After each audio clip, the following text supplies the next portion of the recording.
वतन पर जा फिदा करना, प्रभु हमको सिखा देना। दया कर दान भक्ति का हमें परमात्मा देना। दया करना हमारी आत्मा में शुद्धता देना। सवेरे का नमस्कार। आज का विचार है, गलती करने के बजाय देर करना कहीं अधिक अच्छा होता है। Delay is preferable to error. अर्थात जल्दबाजी में गलती करके काम करने से बेहतर है कि देर हो जाए। भारत में यानी हमारे देश में कथनी चलन में है, जल्दी का काम शैतान का। लेकिन इसका ये कतई मतलब नहीं है कि काम को समय पर पूरा ही ना करें। काम को सही और समय पर पूरा करने के लिए उसे योजना के अनुसार संपन्न करना चाहिए। इससे काम करने में जल्दबाजी भी नहीं होगी, और जब जल्दबाजी नहीं होगी तो गलती भी नहीं होगी और काम समय पर पूरा होगा। धन्यवाद। Good morning everyone. एक बार फिर आपके सामने उपस्थित हूँ आज का शब्द लेके। आज का शब्द है kitty, KITTY, kitty. Kitty means बिल्ली का बच्चा। बिल्ली एक मांसाहारी स्तनधारी जानवर है। इसके सुनने व सूंघने की शक्ति प्रखर होती है। यह कम रोशनी यहाँ तक कि रात में भी देख सकती है। प्राकृतिक रूप से इसका जीवन काल लगभग 15 वर्षों का होता है। Thank you. प्यारे बच्चों, मैं अर्चना सरोहा आई हूँ ढोंगी सियार की कहानी लेकर। एक सियार था जो बहुत आलसी था। पेट भरने के लिए खरगोश और चूहों का पीछा करना और उनका शिकार करना उसे बड़ा भारी लगता था, पर दिमाग उसका बहुत शैतानी था। यही तिकड़म लगाता रहता कि कैसे ऐसी जुगत लगाई जाए जिससे बिना हाथ पैर हिलाए भोजन मिलता रहे। एक बार बाहर चूहों की टोली देखकर उसके दिमाग में एक तरकीब आई। वह सूरज की ओर मुँह करके आंखें बंद करके एक टांग के बल खड़ा हो गया। चूहों की खुसर फुसर हुई। वे सियार के निकट आकर खड़े हो गए। चूहों के सरदार ने कहा, हे महान सियार, अपने बारे में कुछ बताइए। सियार ने ढोंग रचा, मैंने सैकड़ों वर्ष हिमालय पर्वत पर एक टांग पर खड़े होकर तपस्या की है। सारे चूहों का समूह महातपस्वी सियार के सामने हाथ जोड़कर खड़ा हो गया। एक चूहे ने पूछा, मामा, आपने अपना मुंह सूरज की ओर क्यों कर रखा है? सियार ने उत्तर दिया, सूर्य की पूजा के लिए। दूसरे चूहे ने पूछा, और आपका मुंह क्यों खुला है? सियार ने उत्तर दिया, हवा खाने के लिए। मैं केवल हवा खाकर जिंदा रहता हूँ। यह बात सुनकर चूहे उसके और निकट आ गए। अब चूहे महातपस्वी सियार के भक्त बन गए। रोज भजन कीर्तन समाप्त होने के बाद चूहों की टोलियां भक्ति रस में डूबकर अपने बिलों में जाने लगती तो सियार सबसे बाद के 3-4 चूहों को दबोचकर खा जाता। सुबह होते ही फिर चूहों के बिल के पास आकर एक टांग पर खड़ा हो जाता और अपना नाटक चालू रखता। धीरे धीरे चूहों की संख्या कम होने लगी। चूहों के सरदार की नज़र से यह बात छिपी नहीं रही। एक दिन सरदार ने सियार से पूछ ही लिया, हे महात्मा सियार, मेरी टोली के चूहे मुझे कम होते नजर आ रहे हैं, ऐसा क्यों हो रहा है? सियार ने कहा, जो सच्चे मन से मेरी भक्ति करेगा वह सशरीर बैकुंठ को जाएगा। बहुत से चूहे भक्ति का फल पा रहे हैं। चूहों के सरदार ने देखा कि सियार मोटा भी हो गया है। कहीं उसका पेट ही तो बैकुंठ लोक नहीं है जहाँ चूहे जा रहे हैं। उसने अगले दिन सबसे पीछे रहने का निश्चय किया। भजन समाप्त होने के बाद चूहे बिल में घुसे। सियार ने सबसे अंत के चूहे को दबोचना चाहा। चूहों का सरदार पहले से ही चौकन्ना था। वह दांव मारकर सियार का पंजा बचा गया और उछलकर सियार की गर्दन पर चढ़ गया। बाकी चूहों ने भी हमला कर दिया। साथ ही उसने अपने दांत सियार की गर्दन में गड़ा दिए। सबने मिलकर महात्मा सियार को कुछ ही देर में कंकाल सियार बना दिया।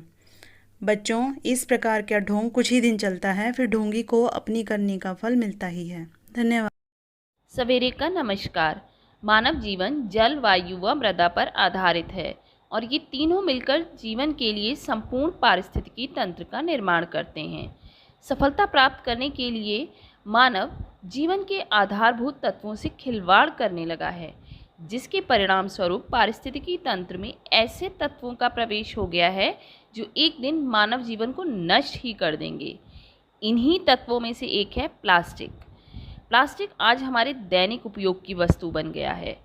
घर के वस्तुओं से लेकर कृषि, चिकित्सा, भवन निर्माण, विज्ञान, सेना, शिक्षा, मनोरंजन, अंतरिक्ष कार्यक्रमों आदि में प्लास्टिक का भरपूर उपयोग हो रहा है। अपनी विविध विशेषताओं के कारण प्लास्टिक आधुनिक युग का अत्यंत महत्वपूर्ण पदार्थ बन गया है। बाजार में खरीदारी के लिए रंग बिरंगे कैरी बैग से लेकर रसोई घर के बर्तन, कृषि के उपकरण, रक्षा उपकरण आदि सहित अनेक क्षेत्रों में प्लास्टिक का बोलबाला है। यही नहीं, वैज्ञानिकों ने मनुष्य का जो कृत्रिम हृदय बनाया है वह भी प्लास्टिक से ही बनाया है। तमाम खूबियों वाला यही प्लास्टिक जब उपयोग के बाद फेंक दिया जाता है तो अन्य कचरों की तरह यह आसानी से नष्ट नहीं होता है। एक लंबे समय तक अपघटित ना होने के कारण यह लगातार एकत्रित होता जा रहा है। प्लास्टिक में लचीलापन पैदा करने के लिए प्लास्टिक साइज़वर वर्ग के कार्बनिक यौगिक मिलाए जाते हैं जो कैंसरकारी होते हैं। ठोस प्लास्टिक के बर्तनों में यदि लंबे समय तक खाद्य सामग्री रखी रहे या शरीर की त्वचा लंबे समय तक प्लास्टिक के संपर्क में रहे तो प्लास्टिक के जहरीले रसायनों का असर हो सकता है। प्लास्टिक के कचरे को ठिकाने लगाने के लिए आमतौर पर 3 उपाय अपनाए जाते हैं। प्लास्टिक के ना सड़ने की प्रवृत्ति को देखते हुए इसे गड्ढों में भर दिया जाता है। दूसरे उपाय के रूप में इसे जलाया जाता है, लेकिन ये दूसरा तरीका बहुत खतरनाक है क्योंकि इससे क्लोरोफ्लोरोकार्बन निकलती है जो वायुमंडल की ओजोन की परत के लिए नुकसानदायक है। तीसरा तरीका पुनः चक्रण यानी प्लास्टिक अपशिष्ट से पुनः प्लास्टिक प्राप्त करके प्लास्टिक की ही नई चीज़ें बनाना। तो इसे देखकर आपको ये तो समझ में आ गया होगा कि प्लास्टिक नष्ट करना असंभव है। इसको नष्ट करने में करोड़ों साल लग जाते हैं। प्लास्टिक जनित प्रदूषण को रोकने के लिए केंद्र सरकार ने बहुत सारे अधिनियम बनाए हैं। इसके अनुसार प्लास्टिक का प्रयोग बंद ही कर दिया गया है। प्लास्टिक बैग से होने वाले पर्यावरण के नुकसान को कम करने के लिए हर इंसान कुछ बेहद ज़रूरी कदम उठा सकता है। सतर्कता व जागरूकता 2 बेहद ज़रूरी चीज़ें हैं जिन्हें प्लास्टिक के खिलाफ अपनाया जा सकता है। सामान खरीदने जाने पर अपने साथ कागज़ या कपड़े के बने कैरी बैग लेकर जाएं। मिट्टी के पारंपरिक तरीके से बने बर्तनों के इस्तेमाल को बढ़ावा दें। कम से कम प्लास्टिक के सामान को इस्तेमाल करें और इसे कम से कम फेंकें। सरकार और पर्यावरण संस्थाओं के अलावा भी हर एक नागरिक की पर्यावरण के प्रति कुछ खास जिम्मेदारियां हैं जिन्हें अगर समझ लिया जाए तो पर्यावरण को होने वाली हानि को काफ़ी हद तक कम किया जा सकता है। खुद पर नियंत्रण इस समस्या को काफ़ी हद तक कम कर सकती है। अंत में फिर से कहूँगी, प्लास्टिक का इस्तेमाल कम से कम करें और इसे कम से कम फेंकें। धन्यवाद। हेलो बच्चों, आज की पहेली है उसका नाम बताओ जो बीमार नहीं रहता फिर भी उसे गोली दी जाती है। सोचिए बच्चों, ऐसी कौन सी चीज़ है जो बीमार नहीं रहती फिर भी गोली दी जाती है। अरे ये गोली तो बीमारी में दी जाती है। मैंने कहा जो बीमार नहीं रहता फिर भी गोली दी जाती है। उत्तर है बंदूक। बंदूक में जब गोली भरी जाती है तब वो अपना काम करती है, इसलिए उत्तर हुआ बंदूक। धन्यवाद बच्चों। नमस्कार प्यारे बच्चों, जानिए आज का इतिहास मेरे साथ यानी अर्चना पांडे के साथ। बच्चों आइए जाने आज ही के दिन भारत के तत्कालीन राष्ट्रपति डॉक्टर राजेंद्र प्रसाद ने राज्य पुनर्गठन विधेयक को मंजूरी दी 1956 में। बच्चों दिसंबर 1953 में फैजल अली के नेतृत्व में राज्य पुनर्गठन आयोग का गठन किया गया और उस रिपोर्ट के अनुसार 14 राज्य और 6 केंद्र शासित प्रदेशों का गठन हुआ। यह भाषाई आधार पर राज्यों की मांग को जोर पकड़ने के कारण राज्य पुनर्गठन आयोग की स्थापना की गई थी। बच्चों आइए जानें, आज ही के दिन 1957 में फेडरेशन ऑफ मलाया वर्तमान में मलेशिया को ब्रिटेन से आज़ादी मिली थी। बच्चों आज का इतिहास आपको रोचक तथा ज्ञानवर्धक लगा होगा। आज का दिन आपका शुभ हो, इसी आशा के साथ नमस्कार। नमस्कार। आज के विशेष में हम बात करेंगे राज्य पुनर्गठन आयोग की। आज ही के दिन सन 1956 में भारत के तत्कालीन राष्ट्रपति डॉक्टर राजेंद्र प्रसाद ने राज्य पुनर्गठन विधेयक को मंजूरी दी। भारत के स्वतंत्र होने के बाद भारत सरकार ने अंग्रेजी राज के दिनों के राज्यों को भाषाई आधार पर पुनर्गठित करने के लिए राज्य पुनर्गठन आयोग की स्थापना की, जिसमें राज्यों के भाषाई आधार पर बंटवारे की सिफारिश की गई।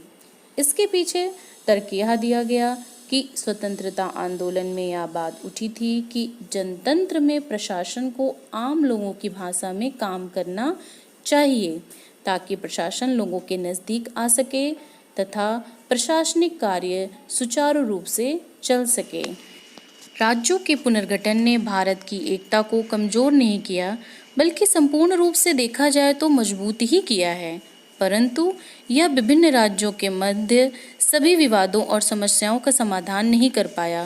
विभिन्न राज्यों के बीच सीमा विवाद, भाषाई अल्पसंख्यक की समस्या के साथ साथ नदी जल बंटवारे की समस्या जैसे प्रश्न अभी भी अनसुलझे हैं। धन्यवाद। नमस्कार, प्रस्तुत है आज की प्रश्नोत्तरी। आज का पहला प्रश्न है, भारत में सबसे पुरानी पर्वत श्रृंखला कौन सी है? भारत में सबसे पुरानी पर्वत श्रृंखला अरावली पर्वतमाला है। प्रश्न संख्या 2, धरती के तल का लगभग कितने प्रतिशत पानी है? धरती के तल का लगभग 71% पानी है। प्रश्न संख्या 3, हमारे सौरमंडल का सबसे बड़ा ग्रह कौन सा है? हमारे सौरमंडल का सबसे बड़ा ग्रह बृहस्पति है। प्रश्न संख्या 4, किस नदी को बिहार का शोक कहा जाता है? बिहार का शोक कोसी नदी को कहा जाता है। कोसी नदी नेपाल में हिमालय से निकलती है और बिहार में भीमनगर के रास्ते से भारत परचौल में दाखिल होती है। इसमें आने वाली बाढ़ से बिहार में बहुत तबाही होती है, जिससे इस नदी को बिहार का अभिशाप या शोक कहा जाता है। धन्यवाद। Good morning, students. Now we are going to enjoy today's rhyme. Rain, rain, come again. Rain, rain, come again today. Little children love to say, rain, rain, come again. Rain, rain, come again today. Little children love to say, rain, rain, come again. Okay, thank you.